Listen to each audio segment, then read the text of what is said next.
Hi, this is Carla King with the Author Friendly Podcast, a consumer's guide for self-publishers in audio format.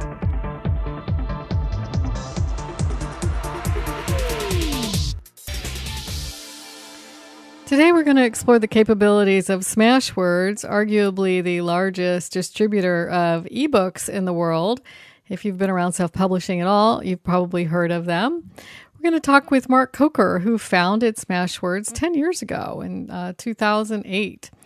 They were the industry's first ebook distribution company and have grown and grown with lots of great features that you should know about that helps you not only publish and sell your books, but markets your books. Today, Smashwords helps over 130,000 authors and small independent presses around the world publish and distribute nearly 500,000 books. Mark Coker is also the host of the Smart Author podcast. We're going to talk about that. The company is located in Los Gatos, California.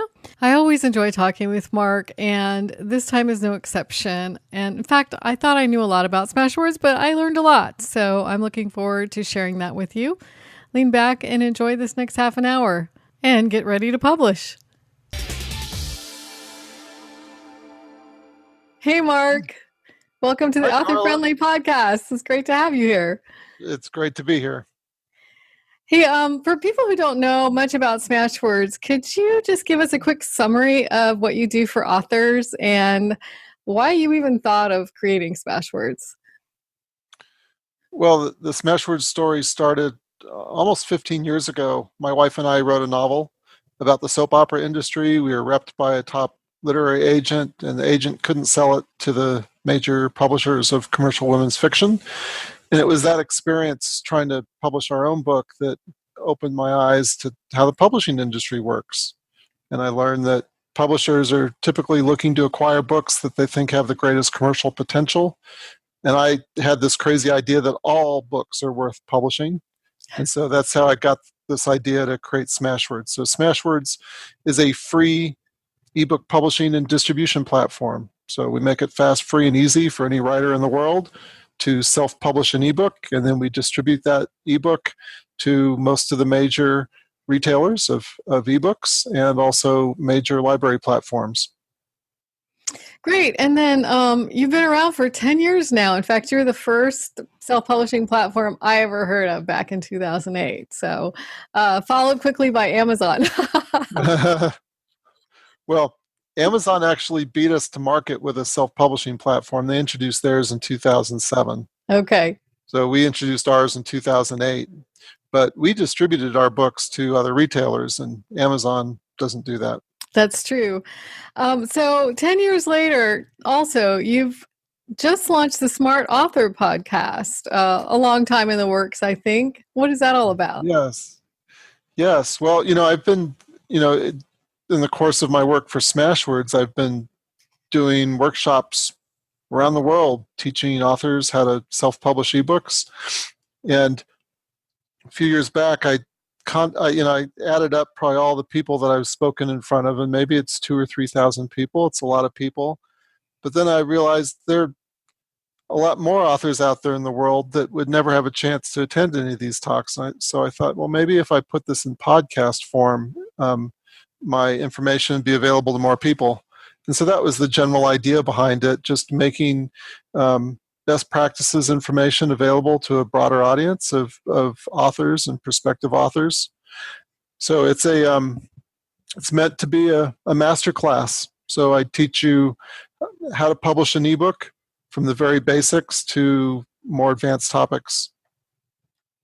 So these are evergreen topics. So it really is best practices for creating, formatting, marketing, etc. your books. Right. Right.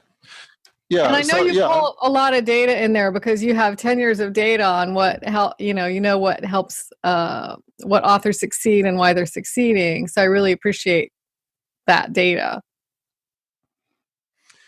Yeah, each year we do the Smashwords survey, and we crunch a lot of data and try to identify at which price points books sell better, which genres are selling the best.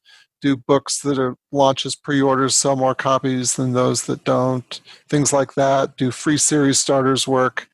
So Yeah, so we dig into all of those different topics.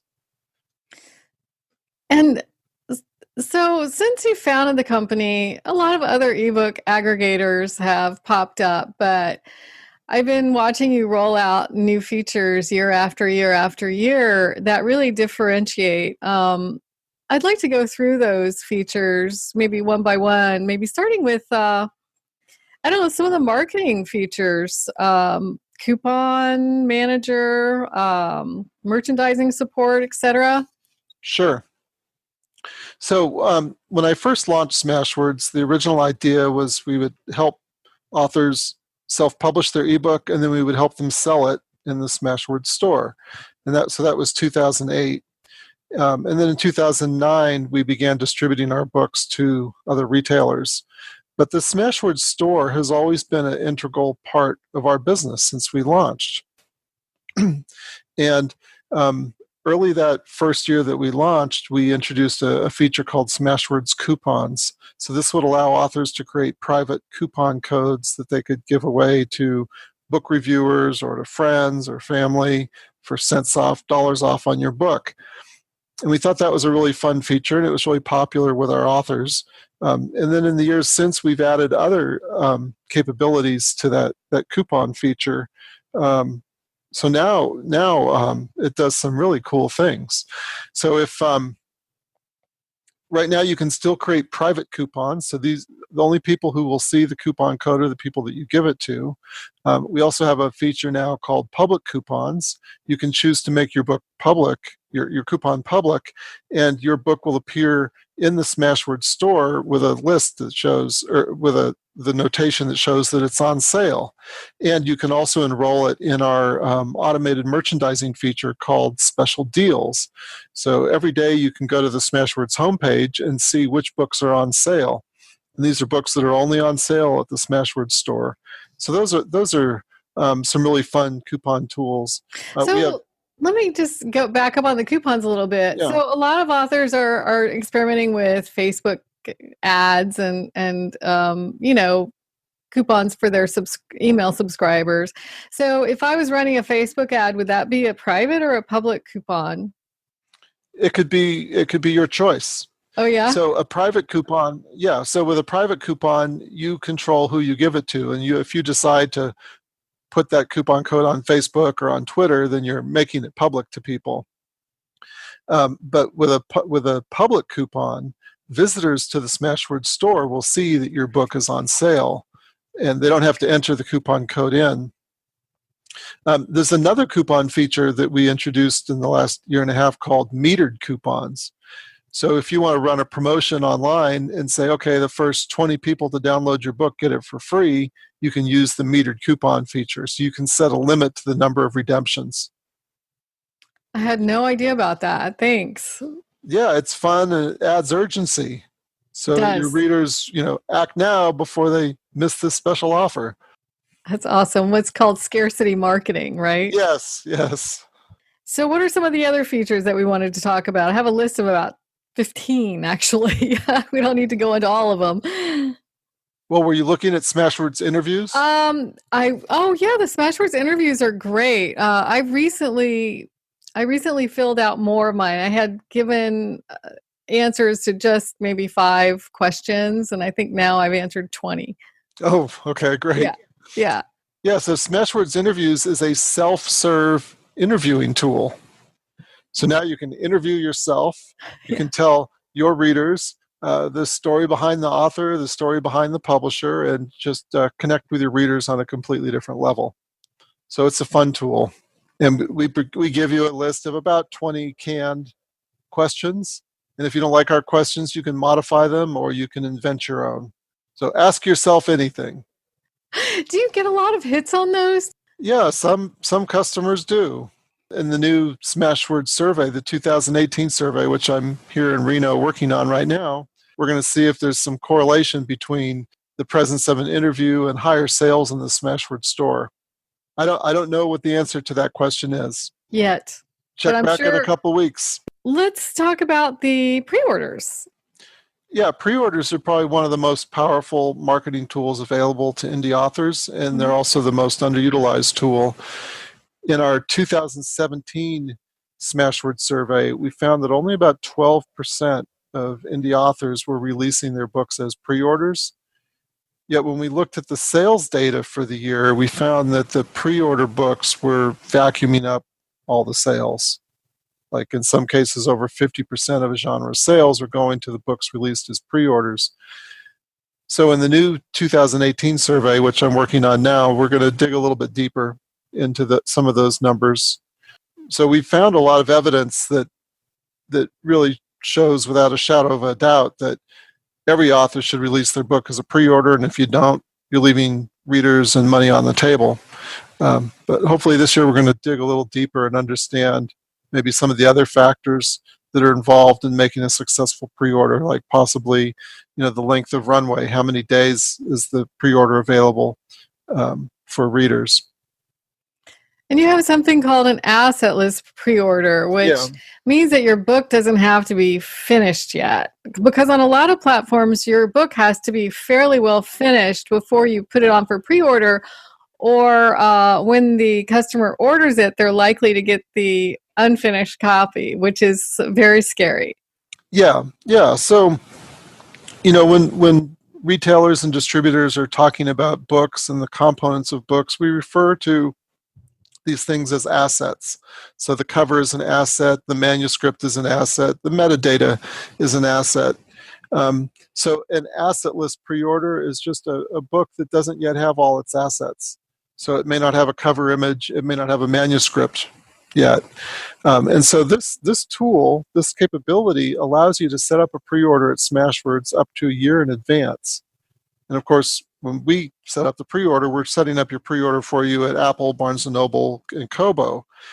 So this is a chance for you to get your book listed at these major retailers up to a year in advance, even before you finished working on the book. So that's like an extra year of shelf space, an extra year of additional promotional time, an extra year to accumulate orders, an extra year to talk about the book. Naturally and organically, as you're speaking with your fans on Facebook, hey, this is my work on progress. It's coming out in 6 months. Here's a hyperlink to it. And you can capture that reader's order at the moment you have their interest and attention. So it's a really great tool. A lot of our authors use the asset list pre-order tool to enforce a discipline. As an indie author, you don't have a publisher breathing over your shoulder. Saying, oh, your book is due on such and such a day. So with pre-orders, it's a chance for you to make a commitment to your readers that I'm going to come out with this book on such and such a day. I'm doing it with this pre-order feature. And now you've put your stake in the ground, you've made that commitment to readers, and you're going to live up to that commitment. And so for a lot of authors, this is how they find their discipline now that they self-manage their schedules and manage their production. Because there are consequences if you don't meet your deadline, right? With a pre-order. Right. Well, so sure. It's Smashwords. If you don't deliver your final manuscript in time, within 7 days of your book's release, then we'll automatically change your release date. We'll push it back a week. So this is unusual. This is different than what Amazon does. Amazon will cancel your pre-order and punish you. Basically, take away your pre-order privileges for a year if you miss your delivery date. What we've built in our system is a no punish, do no harm system. So even if you miss your date, your pre-order is not going to blow up. You're not going to get in trouble with the retailers. You're not going to have your pre-order privileges revoked. We just set the release date back a week. So it's pretty cool. Okay. And if you find that you're going to be done with your book, early, then you can release your book earlier. Or if you need extra time, you can release your book later. This is all self-serve. From the Smashwords dashboard, you can move your date up or move it back.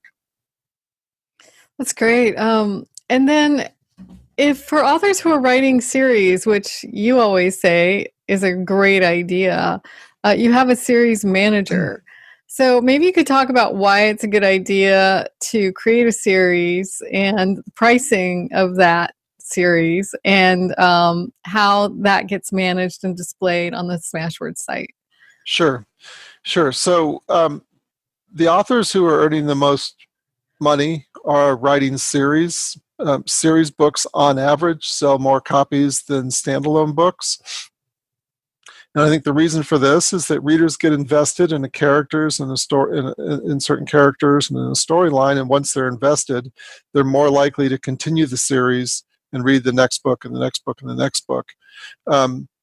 Series also give you greater flexibility in terms of how you promote your books. So one of the most effective strategies for marketing your series is to put the first book for sale in the series for free. So that acts as a magnet, drawing readers into your series. And then once you earn the reader's trust and admiration with book one, they'll move on and purchase the other books in the series. What was your other question, Carla, about the series? Well, how you have a series manager that links them somehow, correct? Sure. Right. So, there's a tool at Smashwords called Series Manager, and you'll find it in your Smashwords dashboard. It allows you to connect all the books in the series under a given series. So you can give your series a name. You can identify how you're going to, you can specify how the books in the series will be identified, like book 1, volume 1, book 2, something like that. You're in control. And so this is enhanced metadata about your series. And then once we have this data, we use this data to make your series books more discoverable in the Smashwords store. And we also transmit this data to the retailers so that your series books become more visible to their customers. In this way, you could be reading book 1 in a series, and their system will know that the next book in the series is book 2, and here's a link to it. So it makes it easier for readers to find the series. So for authors who are writing books fast, and I know some authors of novels like romance especially really crank them out, so you could use that series manager and pre-orders and really get your, create some excitement about your books. Sure. And it also assists the merchandising managers at the retailers to promote your book. So if they see that you've got, 5 books in your series and book 6 is coming out on pre-order and book 1 is available for free, there's new opportunities for the retailer to promote that series. They can promote book 1 in this series, and by promoting book 1 in this series, they're promoting your pre-order. Is that what you mean by merchandising support? Yeah. Oh, okay. So, why don't we talk about that? Okay. So every week at Smashwords, we're monitoring our authors and publishers' aggregated performance across all the different retailers that we're serving, all the different retailers and library platforms. So we can see which books are performing well in any given week. We can also see which pre-orders are accumulating the most orders.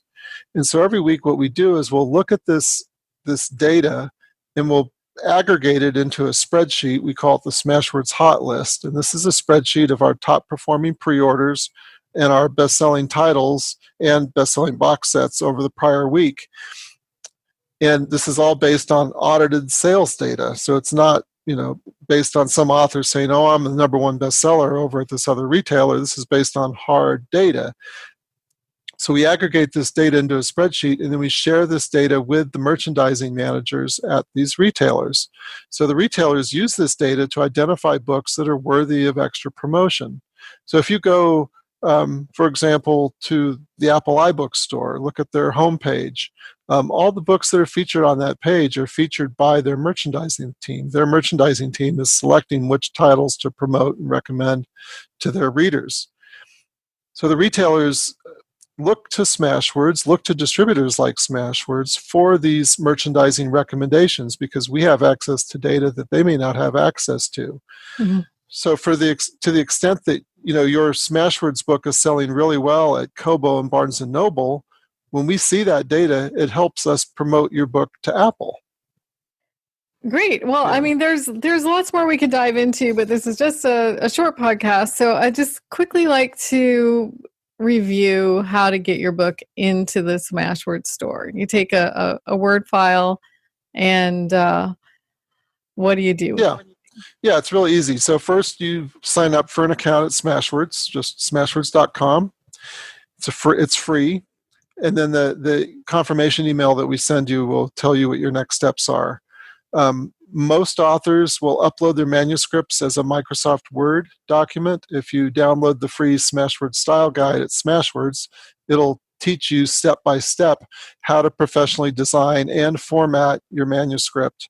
So it's ready for upload to Smashwords and ready for upload to other platforms as well. So follow the style guide, and that'll teach you how to do it. I've had really good luck, Mark, with using some templates in Word and not really studying that style guide because it can be pretty intimidating for some authors. Just using Microsoft Word styles or, heading styles and paragraph styles seems really easy. But the templates have done a very good job. The other thing that I've done is I've used a tool like Pressbooks to create an EPUB and then uploaded an EPUB to Smashwords. But Sure. So what are the advantages and disadvantages of that? So if you want to use a tool like Pressbooks or any of the other tools that allow you to make your own custom EPUB files, that's great. You can create those files, upload them directly to Smashwords. One of the advantages of uploading a Microsoft Word document, however, is that when we receive that document, we use that to convert your book into multiple file formats. So a single Microsoft Word doc upload will produce an EPUB, a PDF, a MOBI, an HTML version, a text version, and some other versions. So that way a customer can purchase your book at Smashwords and with one purchase price access your book in any format. So that's a nice perk of uploading a Microsoft Word document.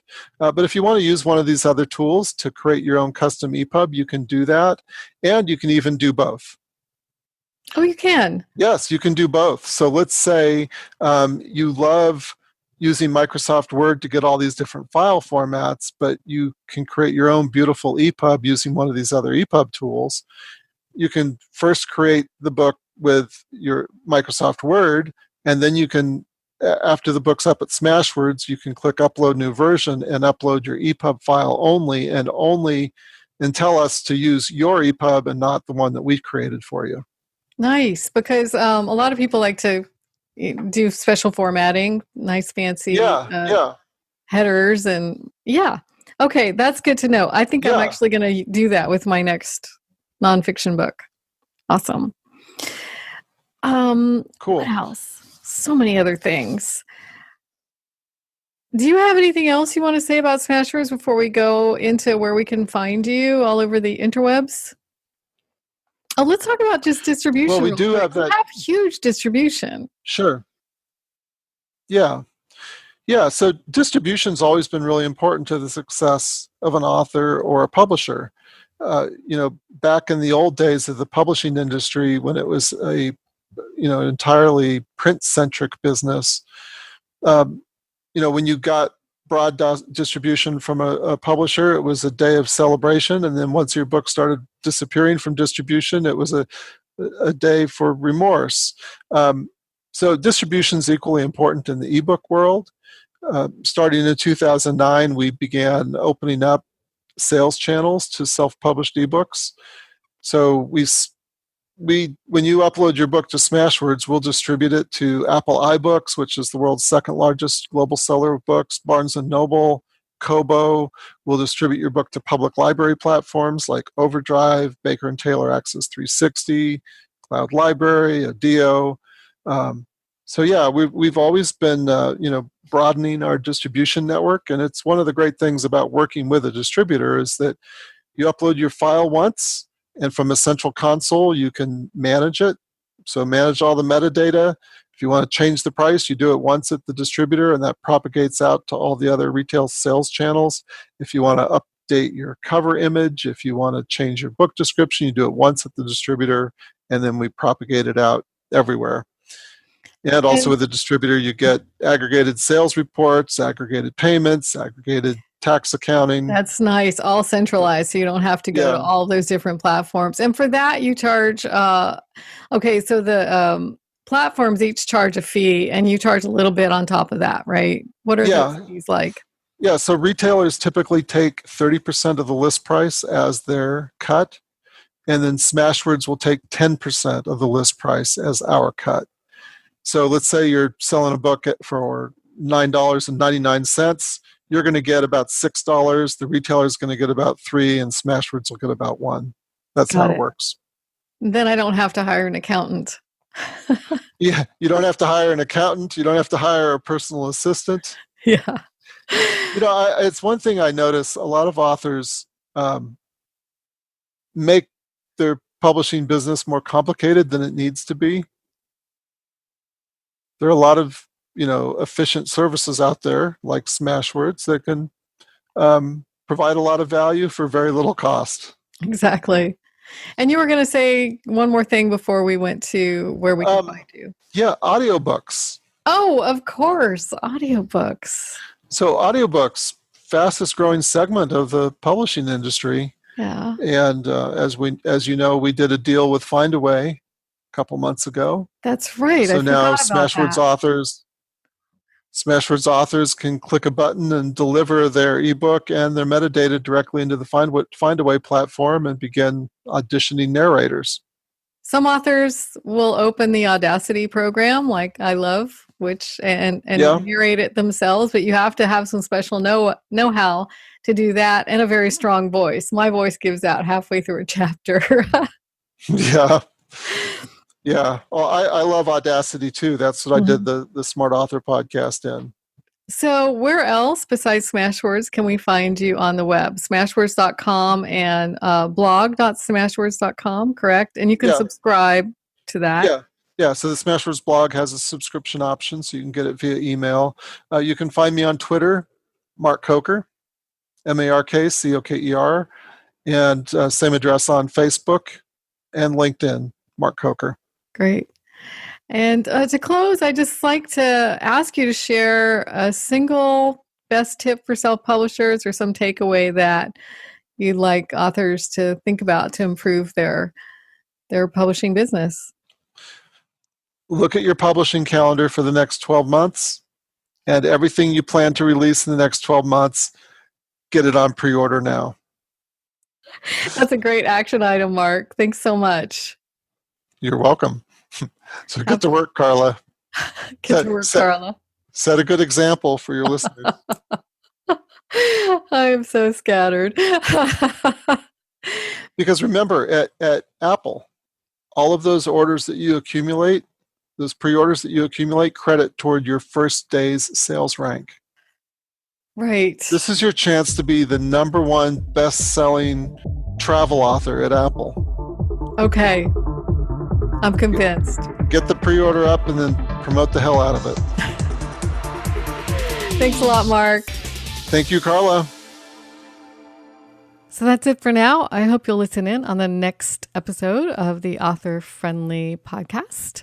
In the meantime, if you have any self-publishing questions you need answered, you can go to selfpubbootcamp.com, where you'll find my educational program of books, workshops, and online courses to help you with every aspect of publishing your book. You can also sign up to get my consumer's guide for self-publishers with reviews of many, many tools and services and products that you'll hear about on this podcast. Signing off for now, this is Carla King. Until next time.